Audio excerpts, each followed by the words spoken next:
నమస్కారం MCN news కి స్వాగతం. ఈనాటి ముఖ్యాంశాలు. ఈడొచ్చిన వాళ్ళు సార్ కొడతా ఉంటే అడ్డం వచ్చిన దానికి అట్లే వచ్చి కొట్టేసినారు sir. Red colour T shirt ఒకడు వేసుకొని వచ్చినాడు.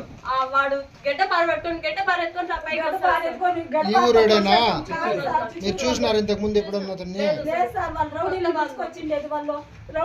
జమీయత్ ఉలమా హింద్ సభ్యులు మరియు సహారా వెల్ఫేర్ సొసైటీ స్వచ్ఛంద సంస్థ సభ్యులందరము ఎన్నికల అధికారి అయినటువంటి ఏఆర్ఓ గారికి వినతి పత్రం ఇచ్చేందుకు ఇక్కడ రావడం జరిగింది.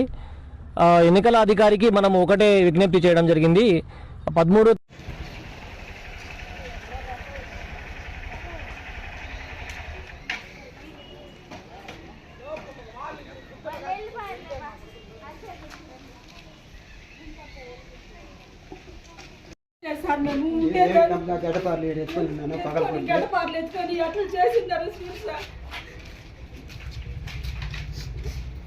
మాకు ఉండేకి ఇల్లు కూడా లేదు సార్. ఇల్లు అమ్ముకుంటేస్తుంది. ఉండేకి ఇల్లు కూడా లేదు. మాకు ఇల్లు కూడా లేదు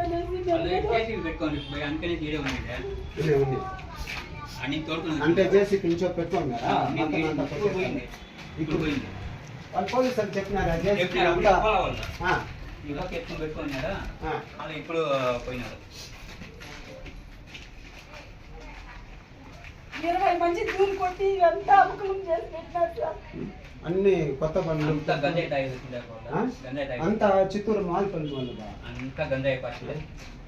ఎవరినంటే వాళ్ళు డబ్బిచ్చి పిలుచుకొని మమ్మల్ని మారంతా చేస్తారు సార్. ఎవరినన్నా అడగండి మాకు ఇల్లు మేము వండించే నీడ కూడా లేదు సార్. ఈ వీధిలో ఎవరినన్నా అడగండి. మాకు తినేకి తిండికి కూడా లేదు.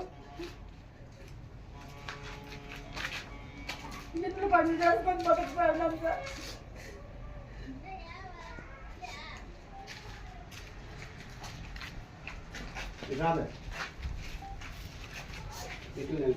సార్ అందరినీ అడ్డం పోయిన వాళ్ళంతా మా కూతుర్ని కూడా తల అయితే గోడకేసి కొట్టేసి పెట్టేసారు సార్. గొంతు వేరే పిసి పెట్టేసినారు సార్. నాకైతే ఈడొచ్చిన వాళ్ళు సార్ కొడతా ఉంటే అడ్డం వచ్చిన దానికి అట్లే వచ్చి కొట్టేసినారు sir. Red colour T shirt ఒకడు వేసుకొని వచ్చినాడు. ఆ వాడు గడ్డ పారెట్టుకొని పైకి మీరు చూసినారు ఇంతకు ముందు ఎప్పుడన్నా రౌడీలు పిలుచుకొచ్చిండేది. వాళ్ళు రౌడీలు పిలుచుకొచ్చి డబ్బులు ఇచ్చి పిలుచుకొచ్చి మమ్మల్ని కొట్టిపిస్తా ఉండేది. వాళ్ళు ఇల్లంతా ఈ మాదిరి ఇది చేసేసినారు. మాకు న్యాయం చేయండి సార్. మాకు ఉండేకి ఇల్లు లేదు, తినేకి తిండికి లేదు. నేను ఇల్లు పని చేస్తాను. నా కోడలు ఏడో పడిపోతుంది. మా ఇంటికి చేసారు లేదు. నా కొడుకు ఏడో పడిపోదు సార్. మేము ఆడవాళ్ళు కష్టపడితేనే మాకు ఇంటికి, లేకపోతే లేదు. కావాలంటే మా బిడ్డకి ఆపరేషన్ చేసిన పేపర్లు చూపించమంటే కూడా చూపిస్తాం సార్. ఎన్ని ఆపరేషన్లు చేసినారు మా పాపకి. మా పాపకి 4 ఆపరేషన్లు చేసినారు. 4 ఆపరేషన్లు జరిగింది. మా ఇంటికి జైలు రాకుంది. మా ఇంటిని పని చేయలేదు. ఎట్లా చేసినారు సార్. మమ్మల్ని ఏమి చేసినారు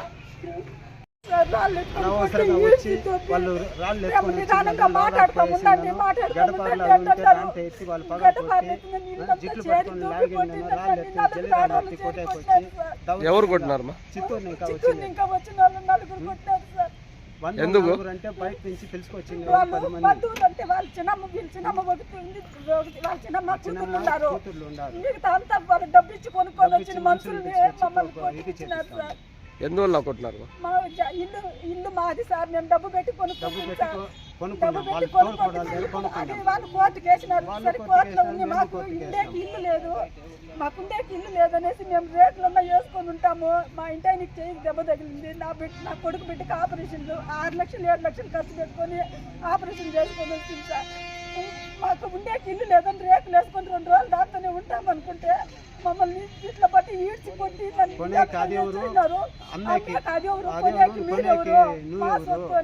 ఎంత దౌర్జన్యం చేసినారు సార్. మొగుడు సొత్తు భార్య కక్కలేదంట.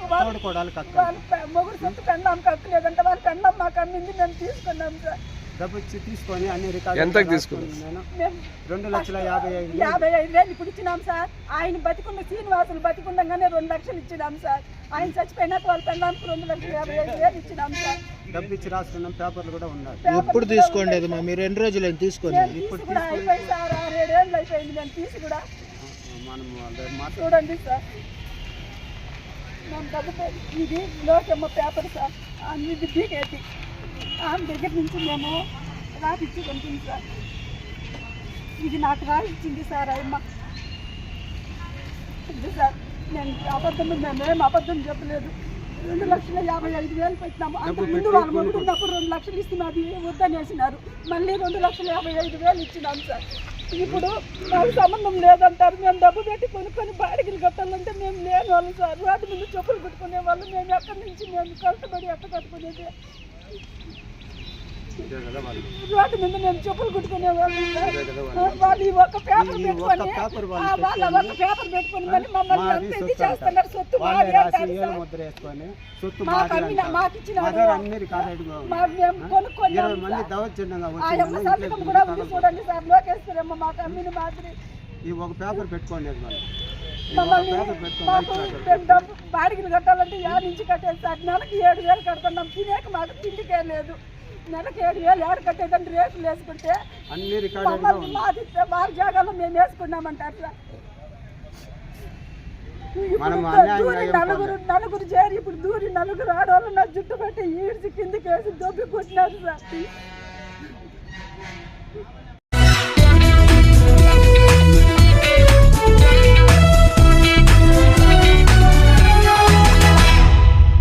అందరికీ నమస్కారం.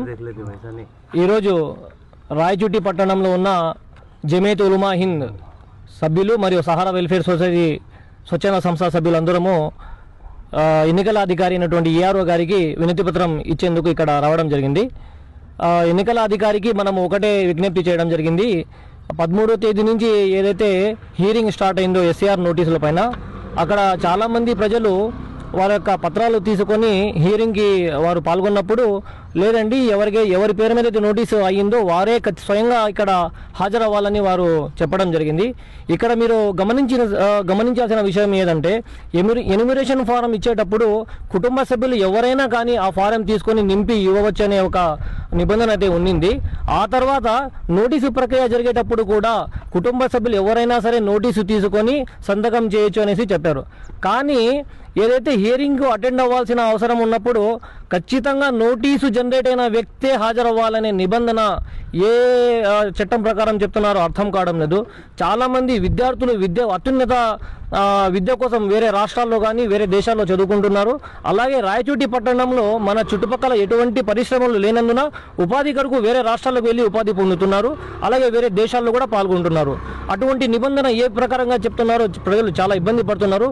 ఏదైతే మన వెస్ట్ బెంగాల్లో జరిగిన ఎస్ఐఆర్ ప్రక్రియలో అది బార్డర్ స్టేట్ అయినా ఉన్నా కూడా అక్కడ ప్రభుత్వాలు మరియు అక్కడ సిఇఓ గారు వారు లేకున్నా కూడా వారి కుటుంబ సభ్యులు ఎవరైనా వాళ్ళ దగ్గర ఉన్న పత్రాలు తీసుకొని పాల్గొనవచ్చు అనే ఏదైతే వాళ్ళు ప్రెస్ రిలీజ్ చేశారో అటువంటిది మన రాష్ట్రంలో ఎందుకు లేదు?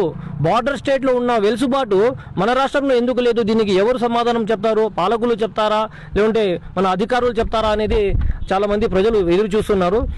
ఎట్లయినా కానీ ఏ ఒక్క పౌరుడి ఓటు అనేది కోల్పోకుండా చూడాల్సిన బాధ్యత ప్రభుత్వాలపైన ఉంది, అధికారులపైన కూడా ఉంది.